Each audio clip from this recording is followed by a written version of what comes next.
కాదు. దేవుడే పిల్లల్ని ఇస్తాడు. ఎప్పుడు పిల్లల్ని ఇస్తాడు? ఆ తల్లి ఎవరైతే ఉందో గొడ్రాలి దేవునితో నిబంధన చేసుకోవాలి. నిబంధన చేసిన ప్రతి తల్లికి పిల్లలు పుట్టారు.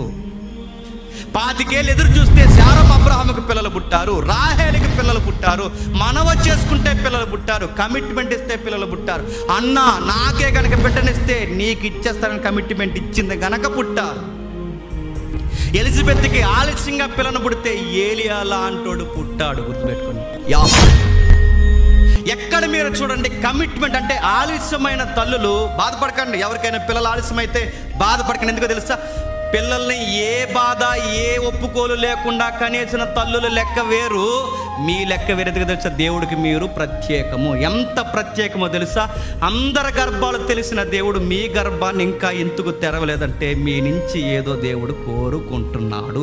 ఆయన కోరుకున్నది మీరు చెప్పేస్తే బంగారం లాంటి బహుమానాలు తెచ్చి మీకు ఇస్తాడు. యోసేపు లాంటి, ఇస్సాకు లాంటి, అన్నాకు పుట్టిన సమూయేలు లాంటి వ్యక్తిని, ఎలిజబెత్కు పుట్టిన బాప్టిజం ఇచ్చి యోహాను లాంటి వ్యక్తిని ఇస్తాడు నీకు. వీళ్ళందరూ పిల్లలు వేరు, ఈ పిల్లల వేరు, ప్రత్యేకం. గుర్తుపెట్టుకోండి.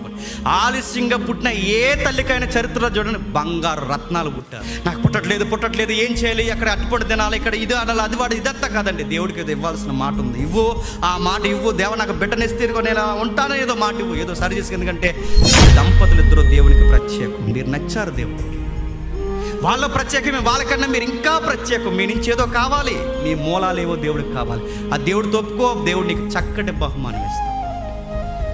ప్రార్థన చేసుకో, ఒప్పుకో, మెడిసిన్ వాడు, రెండూ చేయి. దేవుడు తెరవాల్సిన టైంలో దేవుడు ఖచ్చితంగా కార్యము చేస్తాడు. నేను చూసిన కేసులు చెప్తున్నాను. 20 సంవత్సరాలు వెయిట్ చేసి కేవలం దేవుని నమ్ముకుని వైద్యం చేయించుకుంటే 20 సంవత్సరాల తర్వాత బంగారం లాంటి బంతులు కన్నా తల్లున్నా, 30 సంవత్సరాల తర్వాత పిల్లల కన్నా తల్లున్నా. ఏ రోజు దేవుడి మీద సనగలేదు, ఏ రోజు మూఢనమ్మకం దగ్గర పోలేదు, ఎప్పుడు పండు తినలేదు, రాయి మీద రాయట్లేదు. సత్యం బట్టి నిలబడ్డారు, పిల్లల్ని కన్నారు.